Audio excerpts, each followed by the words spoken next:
മാൻ കേവിന്റെ മറ്റൊരു movie review എപ്പിസോഡിലേക്ക് എല്ലാവർക്കും സ്വാഗതം. ഞാൻ മഹേഷ്. ഞാൻ ബിജോ. അപ്പൊ ഇന്നത്തെ നമ്മുടെ മൂവി റിവ്യൂ ഏത് മൂവിയാണ് ബിജോ? നിവിൻ പോളിയുടെ മലയാളി ഫ്രം ഇന്ത്യ. മലയാളിക്ക് എന്താടാ പടം ഡിജോ ജോസ് ആന്റണി ഡയറക്ട് ചെയ്ത്, story by Sharis Muhammad and music by Jakes Bejoy ഇവരുടെ കൂട്ടുകെട്ടിൽ ഇറങ്ങിയ പടമാണ്. അപ്പം പടത്തിന്റെ ഒരു പശ്ചാത്തലം എന്താന്ന് ആദ്യം പറയാനല്ലേ ബിജോ? അതെ, പടത്തില് എന്നാ പറയുന്ന ഇതിനകത്ത് പുതിയതായിട്ട് ഉള്ള ഒരു സംഭവം ഒന്നും ഇല്ല. നമ്മൾ പലതവണ കണ്ടു മറന്ന കാര്യങ്ങൾ തന്നെയാണ് ഇതിൻ്റെ അകത്തെ ആദ്യം മുതൽ അവസാനം വരെയുള്ള കാര്യങ്ങൾ എന്ന് പറഞ്ഞാൽ ബേസിക്കലി എന്നാ പറയുന്നത്, ഒരു വളരെ ലേസി ആയിട്ട് നടക്കുന്ന രാഷ്ട്രീയവും ക്രിക്കറ്റും ഒക്കെ ഇഷ്ടപ്പെട്ട് നടക്കുന്ന രണ്ട് ചെറുപ്പക്കാരുടെ കഥയാണ് മെയിൻലി ഇത്. അത് നമ്മൾ കണ്ടിട്ടുള്ള പോലെ തന്നെ എനിക്ക് ഇത് കണ്ടപ്പോ ഓർമ്മ വന്ന നമ്മുടെ ശ്രീനിവാസന്റെ അറബി കഥക്കകത്ത് കമ്മ്യൂണിസ്റ്റ് ആയിരുന്നെങ്കിൽ ഇവിടെ ഇവര് ചെറുപ്പക്കാരാണ്, ഇവര് BJP സംഘി എന്നുള്ള രീതിയിലാണ് ഇവരെ കാണിക്കുന്നത്. രാഷ്ട്രീയം അറിയത്തുമില്ല എന്ന രാഷ്ട്രീയം പറഞ്ഞ് അതിന്റെ സ്പിരിറ്റ് നടന്ന് ഉള്ള ട്രബിൾ കാണിച്ച് വീട്ടിലും നാടിനും ഉപകാരം ഇല്ലാതെ നടക്കുന്ന രണ്ട് ചെറുപ്പക്കാർ അടിച്ചു പൊളിച്ചിങ്ങനെ നടക്കുക എന്നുള്ള ഇഷ്ടത്തിൽ നടക്കുന്ന ആൾക്കാർ. അവര് കാണിക്കുന്ന പിന്നീട് അവരുടെ ജീവിതത്തിൽ ഉണ്ടാകുന്ന മണ്ടത്തരങ്ങളും അതിൽ നിന്നുണ്ടാകുന്ന പ്രശ്നങ്ങളും അതാണ് കഥ അവരുദ്ദേശിച്ചത്. അപ്പം ശ്രീനിവാസന്റെ ആ കഥ പടം അറബിക്കഥ എടുത്തു നോക്കുവാണെങ്കിൽ അത് പിന്നെ പുള്ളി ഗൾഫിൽ പോയി തിരിച്ചറിയോ ആൾക്കാർ കഷ്ടപ്പെടുന്ന കാര്യങ്ങളൊക്കെ അതേ ഒരു ഇത് തന്നെയാണ് ഇതിനകത്ത് കാണിച്ചേക്കുന്നത്. പക്ഷേ ആ പടം വളരെയധികം നല്ല രീതിയിലാണ് പ്രസന്റ് ചെയ്തിരുന്നത് അല്ലെ. ഇതിനകത്ത് ഈ കോൺസെപ്റ്റുകളെല്ലാം കൂടെ മിക്സ് ചെയ്തിട്ട് അല്ലെ ഒരു ഫ്ലോ ഇല്ലാത്ത ഒരു രീതിയിലാണിത്.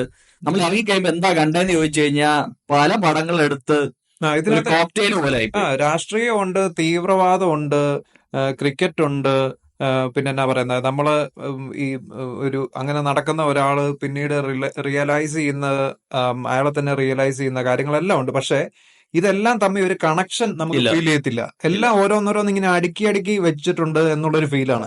ആദ്യത്തെ കുറച്ചു നേരം ഇത്, പിന്നത്തെ കുറച്ചു നേരം അത് തമ്മിലുള്ള കണക്ഷൻ നമുക്കറിയത്തില്ല. ഒരു അനാവശ്യമായ കുറെ കാര്യങ്ങൾ മിക്സ് ചെയ്ത് വെച്ചിരിക്കും. അതായത് ഇപ്പം ഈ പടത്തിനകത്ത് കുറച്ച് 1-2 സീനുണ്ട്, അത് മാത്രം എടുത്ത് ഷോർട്സ് ആക്കി ഇടുവാണെങ്കിൽ നല്ല രസമായിരിക്കും കാണാൻ. പക്ഷെ ആ പടം മൊത്തത്തില് പടം തന്നെ 3 മണിക്കൂർ 3 മണിക്കൂറിനുള്ള ഒരു കണ്ടന്റ് അതിനകത്തില്ല. ഫസ്റ്റ് ഹാഫ് സെക്കൻഡ് ഹാഫ് തമ്മിൽ ഒരു ബന്ധമില്ല. ഫസ്റ്റ് ഹാഫിനകത്ത് കാണിക്കുന്നത് കുറച്ച് തമാശകളൊക്കെ ഉണ്ട്. ഇപ്പം ധ്യാൻ ശ്രീനിവാസനും നിവിൻ പോളിയും തമ്മിലുള്ള ഒരു കെമിസ്ട്രി കാര്യങ്ങളും ഒക്കെ അതൊക്കെ അടിപൊളിയായിട്ടുണ്ട്. അവർ രണ്ടുപേരുടെയും ക്യാരക്ടർ, ധ്യാൻ ശ്രീനിവാസൻ അവതരിപ്പിക്കുന്ന മൽഘോഷ് എന്ന ക്യാരക്ടറും മറ്റേ ഗോപി. അപ്പൊ ഇവർ രണ്ടുപേരും ഇതേപോലെ തന്നെ പണിയില്ല ചുമ്മാ തിരിഞ്ഞ് നടക്കുന്ന രണ്ട് പിള്ളേര്. അപ്പം അതിനകത്ത് കുറച്ച് ഓവർ തമാശകളൊക്കെ പിള്ളേരായിട്ട് ടൈം തമാശ കാണിക്കാൻ ഒരു ശ്രമം നടത്തിയിട്ടുണ്ട്. അത് ചുമ്മാ എന്നാ പറയുന്നത്, കുഞ്ഞു പിള്ളേരോടെ കിടന്ന അടിയും ബഹളവും ഒക്കെ. ഇതൊക്കെ എനിക്ക് പറയുന്നത് എല്ലാവർക്കും ഇപ്പൊ ഞങ്ങളുടെ അഭിപ്രായം അതിന്റെയൊക്കെ ഒരു കാലം കഴിഞ്ഞു. ആ ടൈപ്പ് തമാശയൊക്കെ ഈ വർഷം ഇറങ്ങിയ പടങ്ങളുടെ നേരെ നോക്കിക്കഴിഞ്ഞാൽ ഇതുമായിട്ട് യാതൊരു ബന്ധമില്ലാത്തൊരു പടം ഇപ്പൊ ഇറങ്ങി. ഇതൊരു 10 വർഷം മുമ്പൊക്കെ ഇറങ്ങിയിരുന്നെങ്കിൽ കുറച്ചുകൂടെ കണ്ടോണ്ടിരുന്നത് സത്യം പറയാം. പിന്നെ ഇവര് എനിക്ക് തോന്നുന്നു ഇതിനായിട്ട് ചെയ്താണെന്ന് അറിയത്തില്ല. ധ്യാൻ ശ്രീനിവാസനായാലും നിവിൻ പോളി ആയാലും നല്ല സൈസാണ്, ഭയങ്കര തടിയാ. അവരങ്ങോട്ടും ഇങ്ങോട്ടും തടി പറഞ്ഞ് കളിയാക്കുന്നുണ്ട്. അത് ഇതിനായിട്ട് ചെയ്താണോന്ന് അറിയത്തില്ല. പിന്നെ ഏതോ ഒരു ഓഞ്ഞൊരു വിഗ്ഗ പണ്ടൊക്കെ എനിക്ക് തോന്നാറുണ്ട് ഈ മോഹൻലാലിന്റെ മമ്മൂട്ടിയുടെ ഒക്കെ ഓരോ വിഗ് കാണുമ്പോ എന്തിനാ ഇവരെ ഇതിന്റെ ആവശ്യമില്ലാതെ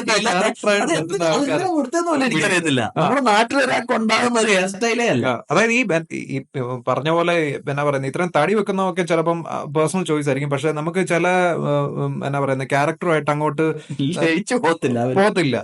എന്നാ പറയുന്നത്, മമ്മൂട്ടിയൊക്കെ ഒരു രാജാവൊക്കെ ആക്കി നിർത്തുന്നതൊക്കെ ഒരു ഫീലാണ്. ചില പാട്ടുകളൊക്കെ കണ്ടിട്ടില്ലേ, ഞാൻ ഓർക്കുന്നത് എന്തിനാ അതുപോലെ ചുമ്മാ എന്നാ പറയുന്നത്. പിന്നെ അവരുടെ കെമിസ്ട്രി ഫസ്റ്റ് ഹാഫിനകത്ത് അതേ ഉള്ളു കാണാൻ. അവിടെ ഇവിടെ നിവിൻ പോളിയുടെ ഒരു മാസ്റ്റർ ഷോട്ട് തമാശകളില്ലേ സാധാരണ, പുള്ളി നോൺ ഫോർ ദാറ്റ്. അത് അവിടെ ഇവിടെയൊക്കെ ഉണ്ട്, ചിലയിടത്തൊക്കെ പാളിപ്പോയി മഹാ ചളിയാ. അതെ, എന്ന് വെച്ചാൽ നിവിൻ പോളിയുടെ പെർഫോമൻസിനേക്കാൾ കൂടുതൽ ആ തമാശകളിൽ ഒരു ക്വാളിറ്റി ഇല്ലെന്നുള്ള ഒരുമാതിരി നമ്മൾ ഈ ഫേസ്ബുക്കിലും എന്നാ പറയുന്നത് വാട്സാപ്പിലൊക്കെ കാണുന്ന ഫോർവേഡ് മെസ്സേജ് പോലത്തെ കുറെ തമാശകളും. പിന്നെ എന്നാ പറയുന്നത്, ധ്യാൻ ശ്രീനിവാസൻ സാധാരണ വെറുതെ ഇരുന്ന് സംസാരിച്ചു കഴിഞ്ഞാൽ തന്നെ ചിരിച്ച് നമ്മൾ മണ്ണ് തട്ടും. അതിന്റെ ആവശ്യമേ ഉള്ളൂ. അതിനപ്പുറത്തെ മറ്റേ എന്നാ പറയുന്നത് ഇതിനപ്പുറം ഒരു പെർഫോമൻസ് ആകാൻ വേണ്ടിയിട്ട് ഒരുമാതിരി മറ്റേ കുഞ്ഞിരാമായണത്തിനെ പോലെ ചുമ്മാ ഓവർ കോപ്രായമാണ് ഇതിനകത്ത് കാണിച്ചു വെച്ചിരിക്കുന്നത്.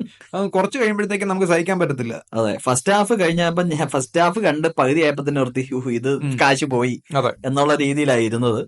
പക്ഷേ എന്ത് പറയുന്നത്, സെക്കൻഡ് ഹാഫ് ആയപ്പോഴത്തേക്കും കാര്യം ഒരു ഇച്ചിരി പിക്കപ്പ് ആയി. കാരണം അവിടെ ഒരു ഇവൻ നാട് കടന്ന് വേറൊരിടത്ത് ചെന്ന് അവിടുത്തെ ഒരാളായിട്ട് താമസിച്ച് അവര് തമ്മിലുള്ള ഒരു കെമിസ്ട്രി നല്ല രസമാണ്. അവര് ഹിന്ദി പാകിസ്ഥാനിയായിട്ട് അഭിനയിക്കുന്ന ഒരാളുണ്ട്, പാകിസ്ഥാനായിട്ട് അഭിനയിക്കുന്ന ഒരു ഹിന്ദി ആക്ടർ ഉണ്ട്, നമുക്കൊക്കെ പരിചയമുള്ള ഒരു ആക്ടർ. അതെ, നമ്മളെ ഹിന്ദി പല മലയാളം പടങ്ങളിലും വില്ലനായിട്ടൊക്കെ വന്നിട്ടുള്ള ദീപക് ജെട്ടി എന്ന് പറഞ്ഞ ഒരു നടനാണ് ഇത് അവതരിപ്പിച്ചേക്കുന്നത്. പുള്ളി അടിപൊളി അഭിനയിച്ചിട്ടുണ്ട്.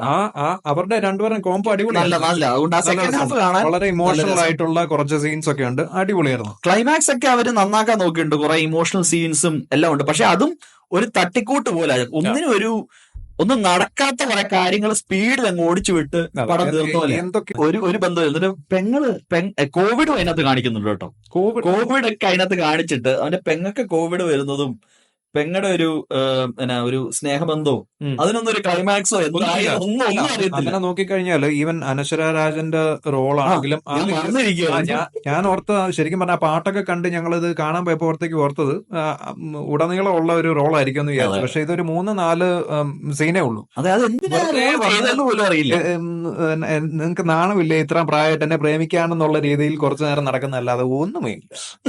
ചുമ്മാ അതുകൊണ്ട് എന്ത് പറയുന്നത്, പടത്തിന്റെ കോൺസെപ്റ്റ്സ് കോവിഡ്, ക്രിക്കറ്റിനോട് ഇഷ്ടമുള്ള ആള്, BJP അല്ലെ സംഘി സ്പിരിറ്റ് കാണിക്കുന്നു, മുസ്ലിങ്ങളെ വെറുക്കുന്നു, കുറെ രാഷ്ട്രീയ കാര്യങ്ങളൊക്കെ വളരെ വലിയ കാര്യമായിട്ട് പറഞ്ഞിട്ടുണ്ട്. പക്ഷെ അതൊന്നും ഒന്നിനും ഒരു ഡെപ്ത് ഇല്ല, വെറുതെ തൊട്ട് പോയിരിക്കുക. എല്ലാം എന്നാ പറയുന്നത്, ടെററിസം ആണെങ്കിലും ഈ പറയുന്ന, അതായത് ഇതിനകത്ത് നമ്മുടെ നാട്ടിലുള്ള ഒരു വിഭാഗം BJP ചായ്വുള്ള സംഘികൾ എന്ന് വ്യാഖ്യാനിക്കപ്പെടുന്ന എന്നാ തീവ്രവാദത്തിനോടൊപ്പം തന്നെ അതിനെ ജനറലൈസ് ചെയ്ത് ഒരു മതത്തിനോട് പ്രത്യേകിച്ച് ഇഷ്ടക്കേട് കാണിക്കുന്ന കുറെ ആൾക്കാർക്കുള്ള ഒരു മെസ്സേജും എല്ലാം ആയിട്ടുണ്ട് ഇതിനകത്ത്. പക്ഷെ ഈ പറഞ്ഞ പോലെ അതിനൊരു ത്രെഡ് പിടിച്ച് പോയി ഒരു സ്റ്റോറി ബിൽഡ് ചെയ്യുവാണ്. അത് ഇത് കുറെ കാര്യം ഞാൻ പറഞ്ഞില്ലേ, കോവിഡ്,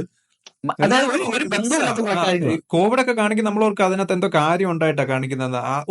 അത് ഒരു സീനിനെ ന്യായീകരിക്കാൻ വേണ്ടി ഒരു സംഭവം ഇതിനകത്ത് കിടക്കേറ്റുന്നതല്ലാതെ നമുക്കത് ശരിക്കും ഫീൽ ചെയ്യും.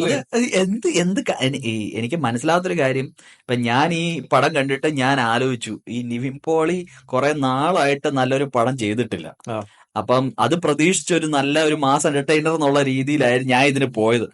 അത് തൊലഞ്ഞു.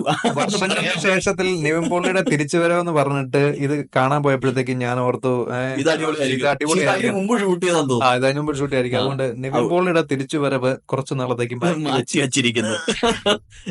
നിവിൻ പോളി ഇത് കാണുന്നു എന്ന് ഞാൻ വിചാരിക്കുന്നില്ല. പക്ഷെ ഞാൻ പറയാം, ദൈവത്തെ ഓർത്ത് ഇതുപോലത്തെ കാണുമെന്ന് പോയി അഭിനയിക്കല് ഇമാതിരി അഭിനയം ചെയ്ത് സ്വന്തം വില കളയും. നിവിൻ പോളിയുടെ ഇതിനകത്ത് എന്നാ പറയുക, നിവിൻ പോളിയെ നമുക്ക് ഇഷ്ടമെന്ന് പറഞ്ഞു കഴിഞ്ഞാല് അവന്റെ മുഖത്ത് ഇന്നസെൻസും കോമഡിയും ഇപ്പം എന്ത് പറയാ, പണ്ടാണ് എടുത്ത എഫേർട്ട്. ഞാൻ രണ്ടാമത് ഇന്നലെ അത് കഴിഞ്ഞ് വന്നതിന്റെ ശോകത്തില് ഞാൻ പഴയ പ്രേമത്തിലെ കുറെ സീനൊക്കെ എടുത്തു വെച്ച് കണ്ടു. ഇല്ലേ, നിവിൻ പോളിയെ വെറുത്തു അതുപോലത്തെ ഒരു ഇതാ. അതായത് നമ്മൾ ഈ കോമഡി സ്കിറ്റ് ഒക്കെ ചെയ്യത്തില്ലേ സ്റ്റേജ് ഷോയ്ക്കൊക്കെ, അതുപോലെ കുറെ സീനുകളൊക്കെ ഉണ്ട്, അത് എൻജോയ് ചെയ്യും.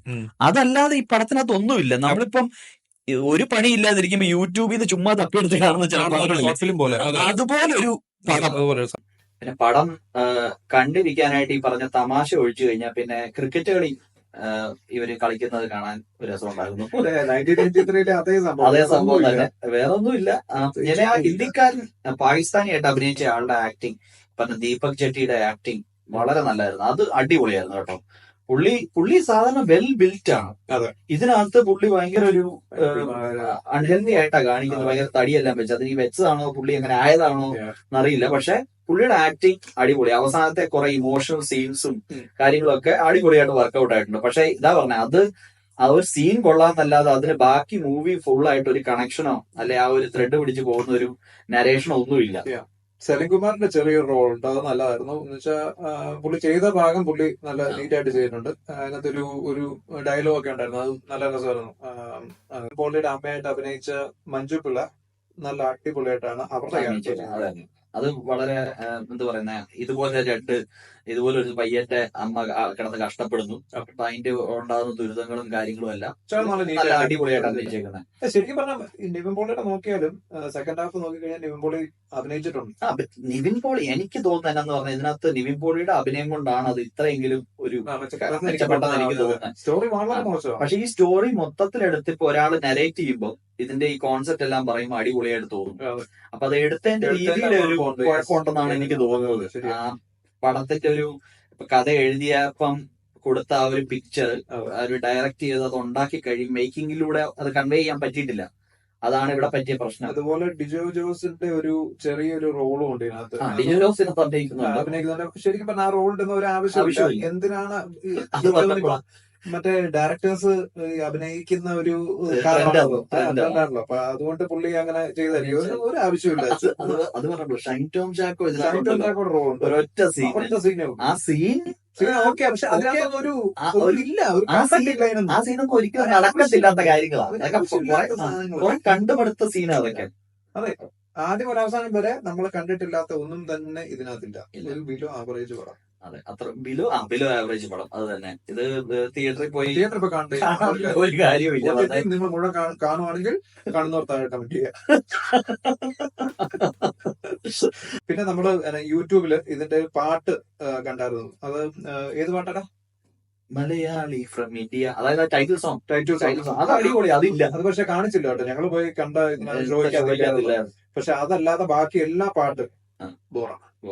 അത് ഒരു പാട്ട് പണ്ടത്തെ മോഹൻലാലിന്റെ ഗാഥാ ജാമിന്റെ പടത്തിനകത്ത് ഒരു പാട്ടുണ്ട്. കവിളിന്റെ ഈ കുങ്കുമം. ആ പാട്ടിന്റെ ഒരു ട്യൂൺ വെച്ച് അനശ്വരയുടെ പുറകെ നടക്കുന്ന ഒരു സീനിൽ ഒരു പാട്ടുണ്ട്. അത് കുഴപ്പമില്ല, കാരണം നമ്മളത് അറിയാം. അതുപോലെ അങ്ങനെ ഒന്നും നമ്മളതിനെ ശ്രദ്ധിക്കപ്പെടുന്ന ഒരു പാട്ടുകൾ പിന്നെ മൂളിപ്പാടുന്ന പോലെ ഒരു ഫീലുള്ള ഒന്നുമില്ല. പക്ഷെ ആ ടൈറ്റിൽ സോങ് നല്ലായിരുന്നു. അത് പക്ഷെ പടത്തിനകത്ത് കാണിക്കുന്നുമില്ല. അതെനിക്കൊന്ന് പ്രൊമോഷന്റെ ഭാഗമായിട്ട് ഇറക്കി. നമ്മൾ തിയേറ്ററിൽ നിന്ന് കഴിഞ്ഞിട്ട് അവസാനം എഴുതി കാണിക്കുകയായി കഴിഞ്ഞ് ചിലപ്പോ പാട്ട് കാണിക്കുന്നു ഓർത്തിരുന്നില്ല. അത് വിചാരിച്ച് കുറച്ചു നേരമായിട്ടുള്ളത്. പക്ഷെ ഇതിനകത്ത് ഒരുപാട് പോയിട്ട് ഒറ്റ ഫൈറ്റ് സീൻ പോലും ഇല്ല. എനിക്കൊന്നും ഒരു ഫൈറ്റ് സീൻ ഉണ്ടെന്നു അതുകൊണ്ട് കാശിന് കുളത്തുമില്ല. ഓടി വരുന്നല്ലേ ഉള്ളൂ, അടിയില്ല. അതുമില്ല. അതുകൊണ്ട് നിവിൻ പോളിയുടെ ഒരു മാസ് ഉണ്ടോന്ന് ചോദിച്ചാൽ അതില്ല. നിവിൻ പോളിയുടെ ഒരു പെർഫോമൻസ് ആയിട്ടുണ്ടോ അതുമില്ല. തമാശ ഉണ്ടോന്ന് ചോദിച്ചാൽ അവിടെ എവിടെയും പൊടിക്ക് ഒന്ന് രണ്ട് കാര്യങ്ങളുണ്ട്. അതല്ലാതെ അങ്ങനെ പറയാൻ പ്രത്യേകിച്ചൊന്നും ഇല്ല. ലാസ്റ്റ് ഒക്കെ ക്ലൈമാക്സ് ഒക്കെ വളരെ പെട്ടെന്നാണ്, ക്ഷണപ്പെടാന്നാണ് ഇവിടെ. അപ്പൊ അങ്ങനെ മലയാളി ഫ്രം ഇന്ത്യ തവിട് പൊടി ഗോപി. അതുകൊണ്ട് നിങ്ങൾക്ക് വേണേ കണ്ടു നോക്കാനുള്ള ഗോപിയുടെ കാര്യം. ഗോപി മൽഘോഷ് എന്ന ക്യാരക്ടർ ഇല്ല. അപ്പം അതാണ് ഇന്നത്തെ വിശേഷം. നിങ്ങൾക്ക് ഇഷ്ടപ്പെട്ടു എന്ന് വിചാരിക്കുന്നു. ഇന്നത്തെ പടത്തിന്റെ വിശേഷങ്ങളുമായിട്ട് ഞങ്ങള് വീണ്ടും എത്തുന്നതായിരിക്കും. By, see you.